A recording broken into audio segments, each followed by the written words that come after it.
Praise the lord. మన ప్రభువైన యేసుక్రీస్తు నామములో మీకు వందనములండి. మీరు సంతోషంగా ఉండాలని, ముఖ్యంగా దేవునికి దగ్గరగా జీవించాలని ఒకే ఆశతో ఈ ఆడియో క్లిప్ మీకు సమర్పిస్తున్నాం. భయం, ఈ మాట మనం తరచూ వింటూ ఉంటాం. బహుశా మన యొక్క జీవితంలో ఇది ఒక భాగమైపోయిందేమో.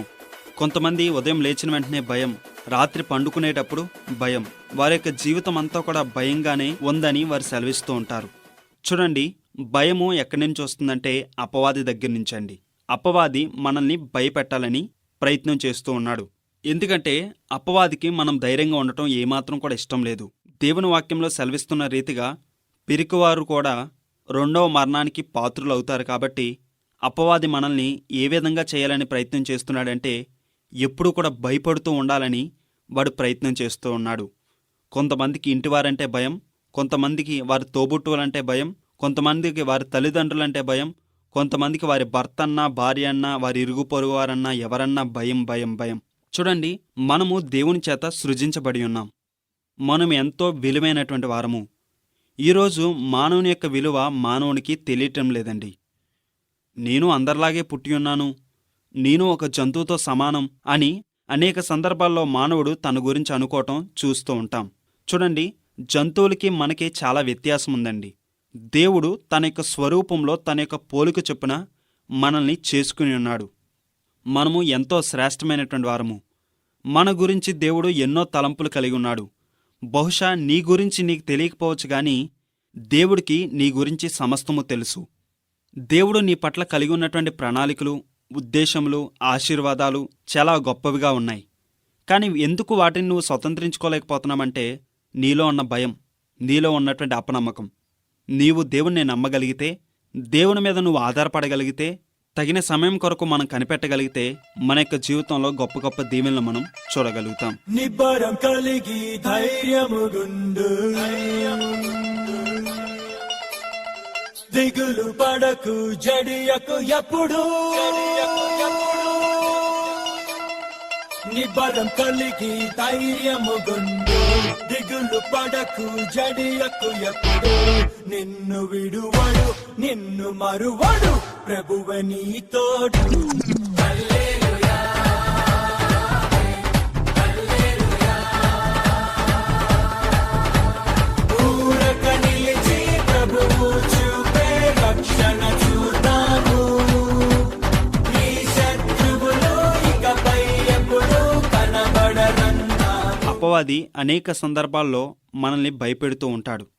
మనము గమనించినట్లయితే మన యొక్క జీవితంలో చిన్న విషయానికే మనం భయపడిన సందర్భాల్లో కోకొల్లలండి.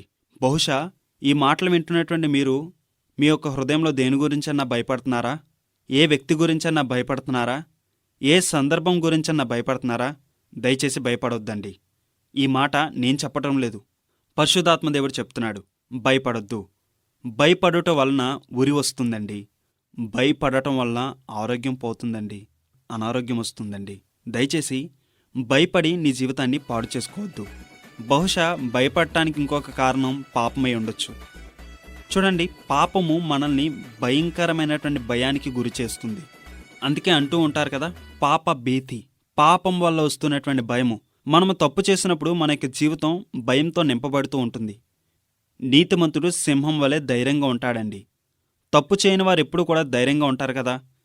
పాపానికి బానిసలైనటువంటి వారు, పాపం చేస్తున్నటువంటి వారు చూస్తానికి ధైర్యంగా కనబడచ్చు, కానీ వారి యొక్క హృదయంలో ఎంతో భయం ఉంటుంది. అమ్మో, నేను తప్పు చేస్తున్నాను, అమ్మో నేను పాపం చేస్తున్నాను, ఎప్పటికైనా నా పాపం నన్ను పట్టుకుంటుంది అని పాపంను గురించి భయపడేవారు కూడా ఉన్నారు. అపవాది వేస్తున్నటువంటి బాణం ఏంటో తెలుసా? అపవాది మన యొక్క జీవితంలో భయాన్ని ఎప్పుడు కూడా ఉంచాలంటే పాపపు ఎరచేత మనల్ని ఆకర్షిస్తూ ఉంటాడు. మనల్ని ఏదో రకంగా పాపంలో పడవేసి ఆ పాపం వలన మనం అనుదినము కూడా కృంగిపోయే విధంగా, ఆ పాపం వలన మనల్ని ఎప్పుడు కూడా భయపడే విధంగా వాడు ప్రయత్నం చేస్తున్నాడు. ఒక వ్యక్తి భయపడుతూ ఉన్నాడంటే ఆ వ్యక్తి అపవాది కైవశంలో ఉన్నాడు. బహుశా దేవుని నమ్ముకుని దేవుని మీద ఆధారపడుతున్న వారికి కూడా కొన్ని భయాలుంటాయి. అయినప్పటికీ కూడా ఆ భయాలన్నీ కూడా బాపువాడు మన దేవుడే.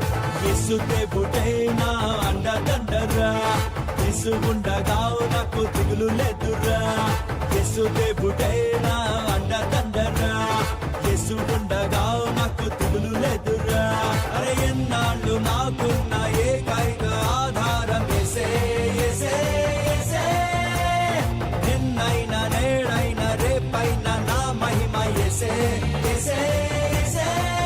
కొదువ నాకు కలుగనీడు, భయమనేదే చేరనీడు, తలను నన్ను దించనీడు, మహిమ నాపై ఉంచినాడు. ఈ ఒక్కడు ఉంటే చాలు నేను కింగ్ నే. Jesus is my glory, Jesus is my glory, Jesus is my glory. దేవుని మీద ఆధారపడి దేవుని కొరకు మనం నమ్మకంగా జీవిస్తున్నప్పుడు ఎన్నో అయోమయ పరిస్థితులు గుండా మనం వెళ్ళవలసి వస్తున్నప్పటికీ కూడా మనం భయపడకూడదు. దేవుని వాక్యం మనకు సెలవిస్తున్న రీతిగా మీ హృదయములను కలవరపడనీయుకుడి, దేనికి కూడా భయపడకుడి, నిబ్బరం కలిగి ధైర్యంగా ఉండండి. దేవుని వాక్యము మనకి శ్రేష్టమైన వాగ్దానాలు ఇస్తూ మనల్ని బలపరుస్తూ ఉంది. మీ యొక్క జీవితంలో మీ భయం ఏదైనప్పటికీ, ఉద్యోగం లేదని భయపడుతున్నారా? వివాహం కాలేదని భయపడుతున్నారా? అయ్యో సంతానం కలగలేదని భయపడుతున్నారా? మీరు దేని గురించి భయపడుతున్నప్పటికీ కూడా మీ భయాన్ని దేవునితో చెప్పండి. దేవుడు నమ్మదగినవాడండి. మన దేవుడు భయాన్ని జయించి ఉన్నాడు, నరకాన్ని జయించి ఉన్నాడు, పాపాన్ని జయించి ఉన్నాడు, మరణాన్ని జయించి ఉన్నాడు. కాబట్టి జయశీలుడైనటువంటి దేవుడు మనతో ఉండగా మనం కూడా జయాన్ని పొందుకోగలుగుతాం. పాపికి శరణము యేసు రక్తము, రక్షణ ప్రాకారము, అపవిత్రాత్మను పారదోలును, ఖడ్గము యేసు రక్తము. శత్రువు నిలువడు, విరోధి ఎవ్వడు, ఏ ఆయుధము నీపై వర్ధిల్లదో. శత్రువు నిలువడు, విరోధి ఎవ్వడు, ఏ ఆయుధము నీపై వర్ధిల్లదో. సాతాన్ని నలగొట్టినా, వడతలని చెత్తగొట్టినా, కొదమ సింహమై మెగారుడిగా తీర్పు తీర్చా వచ్చురా రాజు యేసయ్య. దేవుడి మీద మనం ఆధారపడినప్పుడు మనలో ఉన్నటువంటి భయాలన్నిటినీ, మనలో ఉన్నటువంటి సందేహాలని, కలవరాలన్నింటినీ కూడా దేవుడు తొలగిస్తాడు.